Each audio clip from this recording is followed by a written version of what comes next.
ராஜாதிராஜ ராஜ மார்த்தாண்ட வீர தீர வீர மார்த்தாண்ட அகிலம் புகழும் அதிவீர தீர பராக்கிரமகேசரி சர்வகல விசாதார சங்கீத நாட்டிய நாடக ரசிகமணி சிரோமணி மலையசிம்ம மகாராஜா வரார் பிராக் பராக்காரன் பராக் போட மன்னர் மலையசிம்மர் கம்பீர நடைபயின்று கலைக்கூட்டத்திற்குள் பிரவேசித்தார்.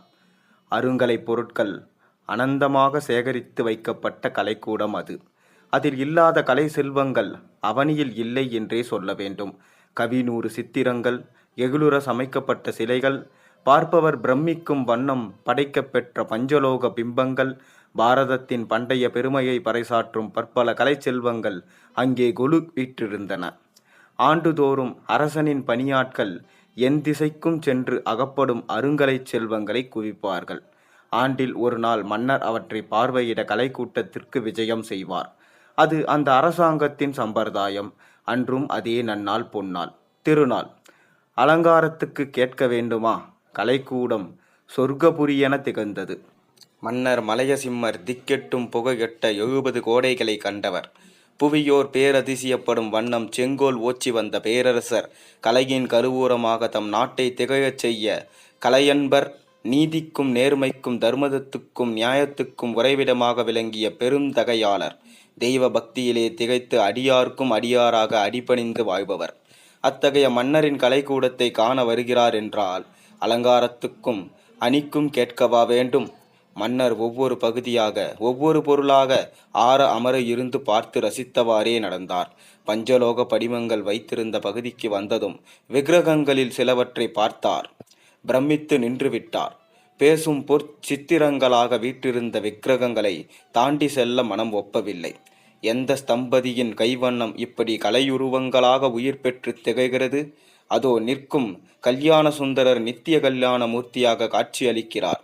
இதோ வீட்டிற்கும் ஆணை முகத்தான் ஐங்கரத்தான் கட்டமைத்த மானிட உடல் பெற்று கைகளும் கால்களும் கரணையாக திகழ மோதகம் தின்ற வயிறு புடைத்திருக்க தம்மை தஞ்சம் அடைந்தவர்களுக்கு ஊறு நேரா வண்ணம் அபயஹஸ்த முஸ்திரைகளோடு கருணையொளி கண்களில் படர காட்சி தருகிறார்.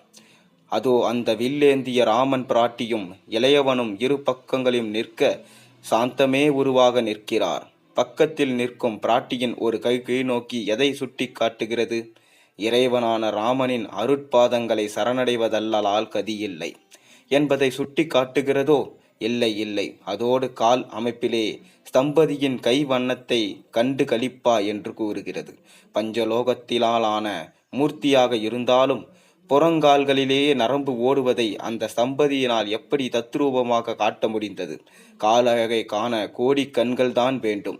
அடுத்த விக்கிரகத்தை பார்க்க கண்களை பலவந்தப்படுத்திதான் பிரிக்க வேண்டியிருந்தது. மன்னரது குல தெய்வமான கூத்தபிரான் கொவ்வை செவ்வாயும் குமின் சிரிப்புமாக அருகிலே அம்மை சிவகாமி நிற்க தரிசனம் தந்து கொண்டிருந்தான். உருவத்திலே சிறிதாயினும் கீர்த்தியிலே மானப்பெரிது என்பது மூர்த்தியை பார்த்த மாத்திரத்திலேயே தெரிய வந்தது. ஒரு காலை தூக்கி நின்ற தெய்வத்தின் கால்களில் சதங்கை கொஞ்சியது. ஒரு காலை தூக்கி ஒரு காலில் நின்றிருந்த காரணத்தினால் உடலிலே ஒரு அநியாயசமான வளைவு. தானும் ஆடி தரணி தன்னையும் ஆட்டும் ஆண்டவனது வதனார விந்தையிலே அலட்சியமாக கம்பீரமான திருப்பம். ஆட்டத்துக்கேற்றபடி திருவாட்சியிலும் அதியற்புதமான வேலைப்பாடு. அன்னை சிவகாமி ஆடாமல் அசையாமல் அருகில் நின்ற வண்ணம் அகிலமனைத்தையும் ஆட்டிப்படைக்கும் ஆண்டவனது ஆடலை கண்டு ரசித்து கொண்டிருந்தாள். அற்புத மூர்த்திகரம் வாய்ந்த அந்த விக்கிரகங்களை கண்டு கழித்து கொண்டிருந்த மன்னரும் அப்படியே அசையாமல் சிலையென சமைத்து நின்று விட்டார். எத்தனை நேரம் அவர் அப்படி நின்றிருந்தாரோ தெரியாது. கலைக்கூடத்தின் இடைவேளை மணி ஒலித்த பின்தான் அவர் தமது சமாதி நிலையை விட்டு இவ்வுலக நினைவுக்கு வந்தார். அரசருக்குரிய அலட்சிய பாவத்துடன் உடலை வளைக்காமல் கழுத்தை மட்டும் திரும்பிய பொழுது பக்கத்தில் மந்திரி பிரதானிகளும் அதிகாரிகளும் கை கட்டி வாய்ப்புகைத்து நிற்பதை கண்டார். கலைக்கூட்டத்து அதிகாரியை அருகில் அழைத்து, இந்த 5 பொன் விக்கிரகங்கள் இவ்வாண்டுதான் கலைக்கூட்டத்துக்கு வந்து சேர்ந்தவனவோ என்று கேட்டார். ஆம் அரசே, விநாயகரது இந்த விக்கிரகத்தை வார்த்த ஸ்தம்பதி யார்? ஸ்தபதி சிவாச்சாரியாரின் சீடன் சாம்பவமூர்த்தி. வில்லேந்திய ராமனை சாம்பவமூர்த்தியேதான். ஆடும் அம்பலத்தரசனை அதுவும் அவனேதான். அப்புறம் அரசருக்கு கேள்வி கேட்க வேண்டும் என்று தோன்றவில்லை. அதற்குள்ளாக ஆடும் அம்பலத்தரசன் அவரது மனசுக்குள் புகுந்து ஆட்டுவிக்க தொடங்கிவிட்டான். சின்னஞ்சிறு மூர்த்தியாக திகழும் அவனை மானிட அகுருதியில் சமைத்து கண்ணார காண வேண்டும் என்ற ஆசை அவனை பற்றி கொண்டது. சாம்பவமூர்த்தி ஸ்தபதி எங்கிருந்தாலும் இன்று மாலைக்குள் நமது மாளிகைக்கு அழைத்து வருமாறு உங்கள் பொறுப்பு. கலையுள்ளம் படைத்த காவலர் கனகம்பீரமாகவும் ஆனால் அதே நேரத்தில் கண்ணியத்தோடும் ஆணையிட்டு சென்றார். அரசர் ஆணை என்றால் அப்புறம் கேட்க வேண்டுமா? குறிப்பிட்டபடி ஸ்தபதி சாம்பவமூர்த்தி அரசவைக்கு அழைத்து வரப்பட்டான். 70 கோடையிலும் குளிரையும் கண்ட மன்னர் தனது அரியாசனத்தில் அமர்ந்திருந்தார். 25 பிராயணம் கூட நிரம்பாத சாம்பவமூர்த்தி மன்னர் எதிரே பவ்யமாக நின்று கொண்டிருந்தான். ஒரு முறை தம்மை பார்த்து கொண்ட மன்னர் இளைஞனான சாம்பவமூர்த்தியின் மீது கண்ணோட்டம் விட்டார். பகுத்து உதிரப்போகும் இலைக்கெதிரே பல்லவத்துளிர் நிற்பதாக கண்டாரா? வாடி வதங்கி விழுந்து மண்ணோடு மண்ணாக போகும் மலருக்கெதிரே முகை விரித்து மனம் பரப்பப் போகும் மொட்டென மதித்தாரா? மலைவாயில் விழப்போகும் மாலை கதிரவனுக்கு போட்டியாக 16 கலைகளையும் காட்டிக்கொண்டு பிரகாசித்து போகும் சரத்கால சந்திரன் என்று எண்ணமிட்டாரா? அல்லது வாழ்க்கையின் தலைவாசலை மிதித்திருக்கும் இந்த இளைஞனா இத்தனை அருங்கலை திறன் பெற்றிருப்பான்? எத்தனையோ அருங்கலைஞர்களிடம் இல்லாத ஆற்றல் இவனிடம் இயல்பாகவே வந்திருக்குமோ? நம்பிக்கை குறைவின் காரணமாக இப்படி குறைவாக மதிப்பு போட்டாரா? அவர் மனதில் ஓடிய உணர்ச்சி பெருக்கை யார் கண்டார்கள்? பிராயம் முகர்ந்த மன்னரின் உதடுகளே லேசாக இளநகை ஓடியது. ஏன் ஸ்தபதியாரே, கலைக்கூட்டத்தில் கண்ட விநாயகர், ராமர், நடராஜர் முதலியவர்களது சுந்தர விக்கிரகங்களையெல்லாம் பார்த்தது நீதானா என்று கேட்டார். மன்னரின் மனத்திலே இப்படி ஓர் ஐயம் முளைக்க காரணம்? ஐயமா? இல்லை இல்லை, எகில் பிம்பமாக வடித்திருக்கிறாயே. நடராஜமூர்த்தியை மூர்த்தி சிறிதாயினும் கீர்த்தி பெரிது என்பதை எடுத்து காட்டியிருக்கிறாய். ஆனால் என் ஐயன் சிற்றம்பலக்கூத்தனை மனித ஆகிருதியில் செய்வித்து கண்குளிர காண வேண்டும் என்று எனக்கு வெகு நாட்களாக ஆசை. அது உன் கைத்திறன் மூலம்தான் நிறைவேற வேண்டும். உன்னால் சாத்தியமா என்று கேட்டார் மன்னர். மன்னவா, சாத்தியக்கூரை பற்றி ஆராய தேவையில்லை. ஒருமித்த உள்ளத்துடன் வைபட்டு அருவமான ஆண்டவனையே அடைந்துள்ளீர்கள் நமது மாமுனிவர்கள். ஆண்டவன் மீது அரும்பக்தி பூண்டு அவனையே நினைவாய் அருவத்திற்கு உருவம் கொடுக்கும் பேற்றை கலைஞர் பெருமக்கள் பெற்றிருக்கிறார்கள். அவர்களின் வழி வந்த நான் என்னால் ஆன முயற்சியை திருப்பணியை செய்ய கடமைப்பட்டவன் என்றான் சாம்பவமூர்த்தி. கலைஞன் இளைஞனாயிருந்தாலும் முதிர்ச்சி பெற்ற மனத்தின் என்பதை பேரரசர் அறிந்து கொண்டார்.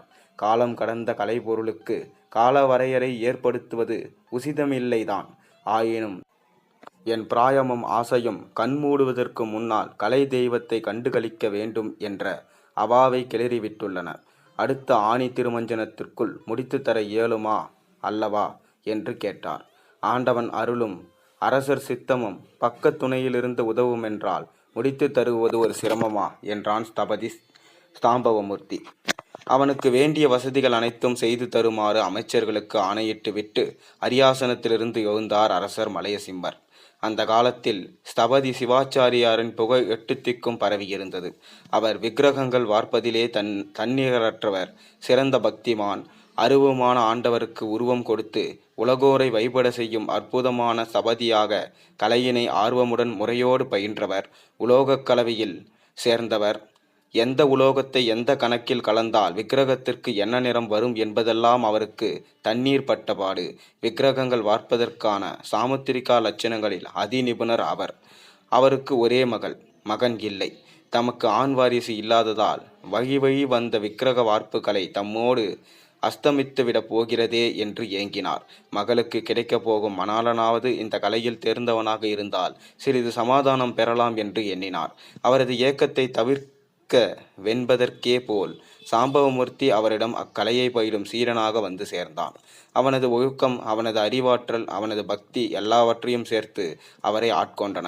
முழுமனம் வைத்து தாம் அறிந்த விக்கிரக வார்ப்பு கலையை கற்பித்தார் ஸ்தபதி சிவாச்சாரியார். அவர் புகழை பன்மடங்கு உயர்த்தி போற்றி பாதுகாக்கும் சீரனாகவும் அவரது ஒரே மகளின் மணாளனாகவும் ஆனான் ஸ்தபதி சாம்பவமூர்த்தி. தனது மகள் இன்பகரமாக இல்லற வாழ்க்கை நடத்துவதையும் தமது சீரன் தமக்கு ஏற்ற வாரிசாக அமைந்த புகைகொடி நாட்டி பிரகாசிப்பதையும் கண்ணார கண்டுகளித்த பின்னரே சிவாச்சாரியார் கண்ணனை மூடினார். இளந்தம்பதிகள் இன்ப வாழ்க்கை நடத்தியவாறே கலை வளர்ச்சியிலும் ஈடுபட்டிருந்த காலத்தில்தான் மன்னர் மலையசிம்மர் நடராஜ பெருமானின் திருவுருவத்தை சகல கலையழகும் ததும்பும்படி மனிதனைப் போன்ற பேருருவில் வார்க்க வேண்டும் என்று உத்தரவிட்டார். கலையுள்ளம் படைத்த ஸ்தபதிக்கு ஏற்பட்டுவிட்ட ஆனந்தவித்தை என்னவென்று சொல்வது? இரவு பகல் என்று பாராமல் உகைத்தான்.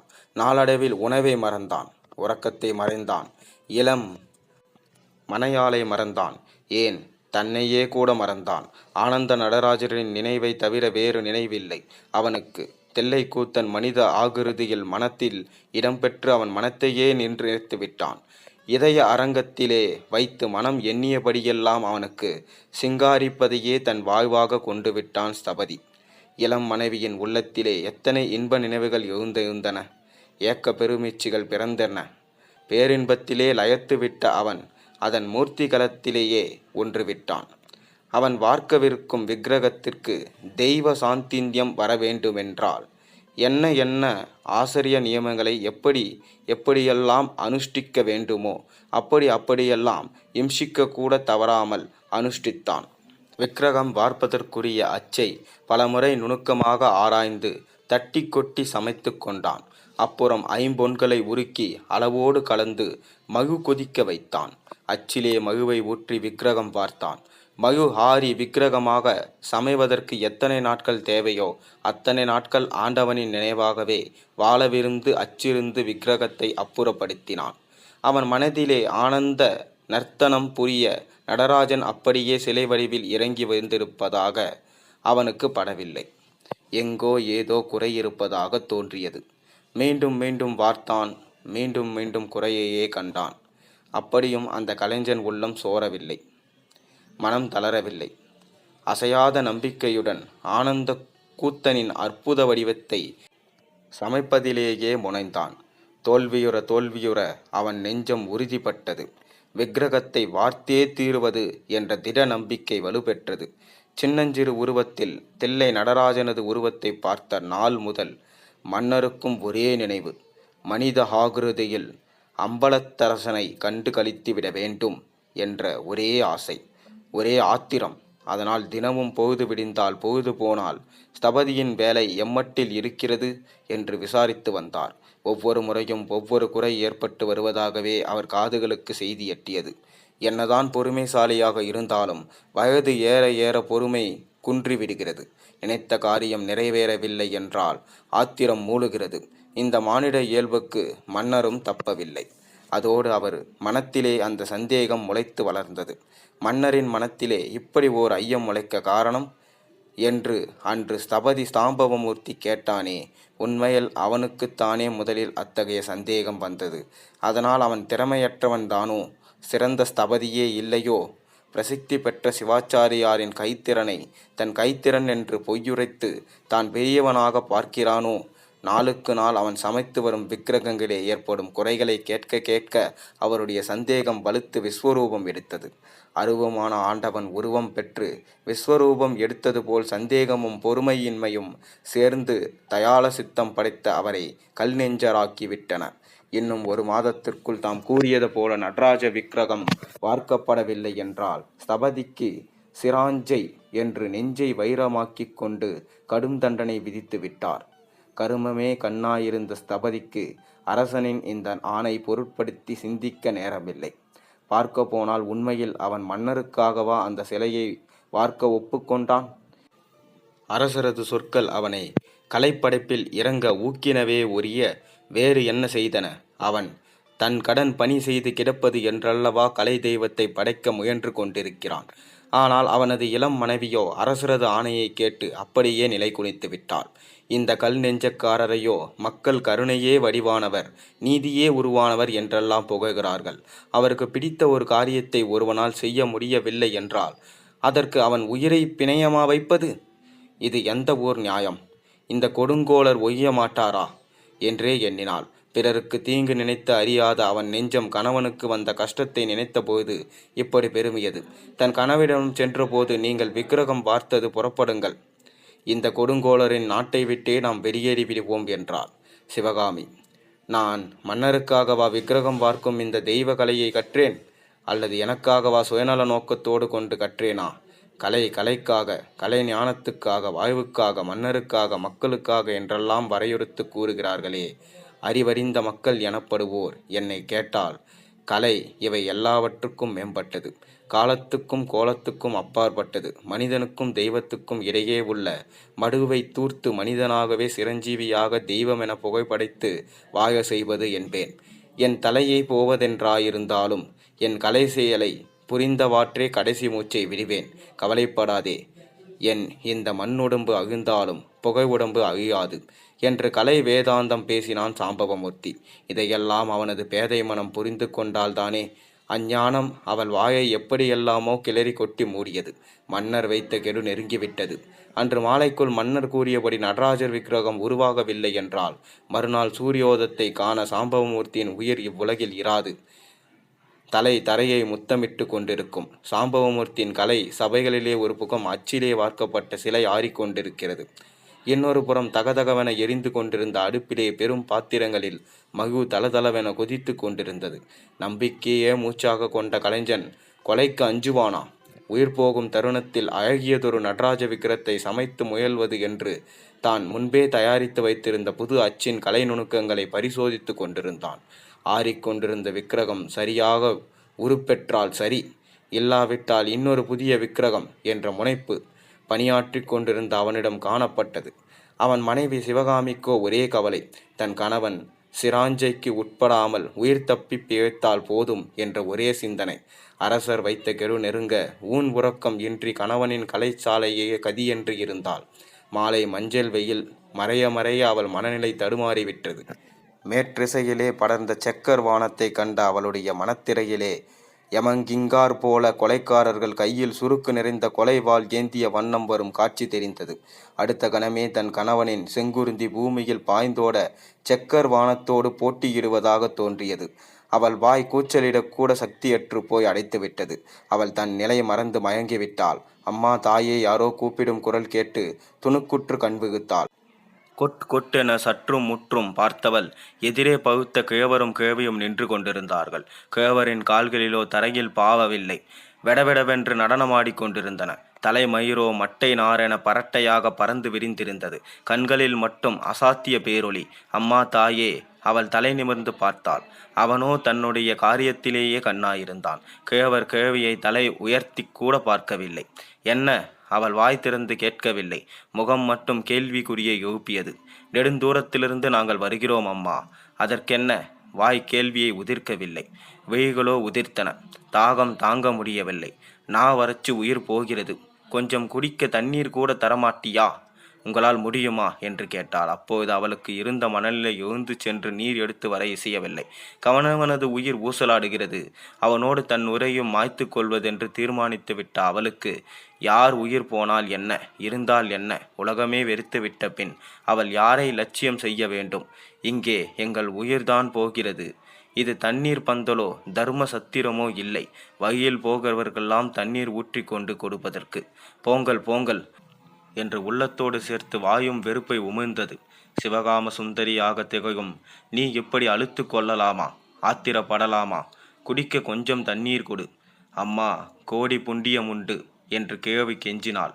புண்ணியமும் ஆயிற்று, பாவமும் ஆயிற்று. இங்கு விட்டு போகிறீர்களா இல்லையா? எரிந்து விழுந்தாள் சிவகாமி. ஆண் பிள்ளை பிறக்கும் அம்மா. கிழவர் கிடைக்கப் போகும் தண்ணீருக்காக முன்கூட்டியே ஆசிர்வதித்தார். நாளை பொழுது விடுவதற்கு முன்பாக உயிர் போகப் போகிறது. ஆண் பிள்ளை குழந்தை பிறக்குமாம். ஆசீர்வாதத்தை பார். ஆசீர்வாதத்தை இன்னும் நின்று கொண்டிருந்தீர்களால் மகுவை எடுத்து ஊற்றி விடுவேன். மகுவா? அது என்ன அம்மா? அதோ உலகில் கொதித்து கொண்டிருக்கிறது பாருங்கள். அதுதான் தரட்டுமா 2 கரண்டி? ஆத்திரம் குமுக சீறினாள் சிவகாமி. கொடேன், எதுவாயிருந்தாலும் என்ன? தாகம் தணிந்தால் சரி என்றாள் கிழவி. சிவகாமிக்கு வந்த ஆத்திரத்தில் முன்னும் யோசிக்கவில்லை, பின்னும் யோசிக்கவில்லை. மடமடவென்று அகப்பையாக மொண்டு கிழவர் கிழவியின் கைகள் கால்களில் ஊற்றினாள். இன்னும் வேண்டுமா, இன்னும் வேண்டுமா என்று வெறி பிடித்தவள் போல கேட்டாள். கொதிக்கும் மகுவை கிழவரும் கிழவியும் எப்படிதான் பருகுவார்கள்? இந்த நினைப்பே அவளுக்கு எழவில்லை. ஆசை தீர பருகட்டும் என்று ஆத்திரம் தீர கொட்டினாள். அட, இதென்ன இது? மகுவை குடித்த கிழவரும் கிழவியும் விக்கிரகமாக மாறுகிறார்களே. அதோ கேவரது பரட்டை தலை விரித்த செஞ்சடையாக மாறிவிட்டதே. தரையில் கால் பாவாமல் நார்த்தனம் புரிந்து கொண்டிருந்த காலோடு தோன்றிய கேவர் நார்த்தன சுந்தர நடராஜராக உருப்பெற்று விட்டாரே. கேவை சிவகாம சுந்தரியாக சமைத்து விட்டாளே. சிவகாமி காண்பது என்ன கனவா? சிவகாமி சிவகாமி! மகிழ்ச்சி பொங்கும் குரலில் சாம்பவமூர்த்தி உரக்க கூவுவதை கேட்ட சிவகாமி கண்களை கசக்கிக் கொண்டு திறந்து பார்த்தாள். எதிரே மனித ஆகுருதியில் சிவகாமி பிரிய நடராஜன் கலைக்கூத்தனாக நர்த்தனம் ஆடிக்கொண்டிருந்தான். அருகில் அடக்கமே உருவ சிவகாம சுந்தரி நின்று கொண்டிருந்தாள். அவள் மகுவூற்றி தாகவிடாய் தீர்த்து வைத்த கேவரும் கேவியும் எங்கே? சுற்றமும் முற்றும் பார்த்தவளின் பார்வை மீண்டும் விக்கிரகங்களில் லயத்தது. 2 உயிர்கள் அவற்றுள் புகுந்து விக்கிரக சிலையை உயிர்த்து சிலைகளாக ஆக்குவதைக் கண்டாள். மறுகணமே தன் மணாளனின் பக்கம் திரும்பி, போங்கள் போங்கள், உடனே ஓடிப்போய் உங்களை துன்புறுத்தினாரே அந்த மன்னரை அழைத்து வந்து உயிர் சிலைகளை திகழும் இந்த நடராஜர் சிவகாமியின் விக்கிரகங்களை காட்டுங்கள், கண்டு களிக்கட்டும் என்று துரிதப்படுத்தினாள். அந்தியும் சந்தியும் கூடும் அந்த பிரதோஷ வேளையில் மன்னருக்கு மகிழ்ச்சிகரமான செய்தியை தெரிவிப்பதற்காக ஓடினான் சாம்பவமூர்த்தி ஸ்தபதி. மன்னர் அப்போதுதான் நெற்றிலே விபூதி அணிந்து தமது பட்ட மகிழ்ச்சியுடன் ஆண்டவன் தரிசனத்துக்கு புறப்பட்டு கொண்டிருந்தார். 2 அடி எடுத்து வைத்தாரோ ஏதோ மார்பை வலிக்கிறது என்று கூறி மஞ்சத்தில் அமர்ந்தார். அதே சமயம் சாம்பவமூர்த்தி ஸ்தபதி தம்மை காண வந்திருக்கிறான் என்னும் செய்தி அவருக்கு போயிற்றது. உடல் கோளாறு ஏற்பட்டிருந்த அந்த வேளையிலும் அதை பொருட்படுத்தாமல் அவனை தம் அறைக்கு வர அனுமதித்தார் மன்னர். சிவகாமியின் விக்கிரகமும் நடராஜரின் விக்கிரகமும் அழகுற சமைத்து கலை தெய்வமாக திகழ்வதை வர்ணித்தான் சாம்பவமூர்த்தி. தரிசனத்திற்கு தன்னோடு உடனே வருமாறும் வேண்டினான். அவன் வர்ணிக்கும் அந்த வேளையிலே மன்னரின் மன அரங்கிலே சிற்சபை உருவாகியது. ஆனந்த நர்த்தனம் புரியும் ஐயன் அபிராம சுந்தரியான சிவகாம சுந்தரியோடு கலைஞன் உருவாக்கிய வண்ணமே மனித ஆகிருதியில் காட்சியளித்தான். மன்னர் இறுக கண்ணை பொத்திக் கொண்டு அந்த காட்சியை அப்படியே மனதில் பதித்து கொள்ள முயன்றார். அப்புறம் அவரது மூடிய கண்கள் திறக்கவே இல்லை. தில்லை வெளியில் கலந்து கொண்டால் அவர் திரும்பவும் வருவாரோ?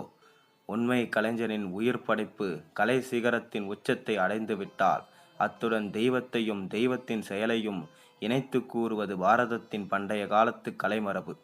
உண்மையில் உயர்ந்த கற்பனையை சிறப்பான சுலைப்பொருளாகிய கலைஞன் படைத்து விட்டால் அவனே தெய்வமாகி விடுகிறான். தெய்வமே அவனாக அவனது கலைப்பொருட்களே பரிணமித்து விடுகிறது. கலைஞனுக்கும் கலைஞன் படைத்த தெய்வத்திற்கும் தெய்வம் படைத்த கலைஞனுக்கும் அப்புறம் வேற்றுமை இருப்பதில்லை. ஸ்வயம்புவ மூர்த்தி, அதாவது தாமாகவே உற்பத்தியானவர் என்று கூறப்படும் கலைஞனின் உயர் கற்பனையான இந்த நடராஜ பெருமான் மனித ஆகிருதியில் இன்றும் தஞ்சை மாவட்டத்தை சேர்ந்த கோனேரி ராஜபுரத்தில் காட்சி தருகிறார். தெய்வ கலைஞனின் கலைத்திறனுக்கு அத்தாட்சியாக தெய்வமாக்கிய தெய்வமாக. இந்த கதை உங்களுக்கு பிடித்திருந்தால் மறக்காமல் ஒரு லைக் பண்ணுங்க. மேலும் சேனலுக்கு சப்ஸ்கிரைப் பண்ணுங்க. உங்கள் நண்பர்களோடு பகிர்ந்து கொள்ளுங்க. மீண்டும் நாளை ஒரு அற்புத கதையோடு உங்களை சந்திக்கின்றேன். நன்றி, வணக்கம்.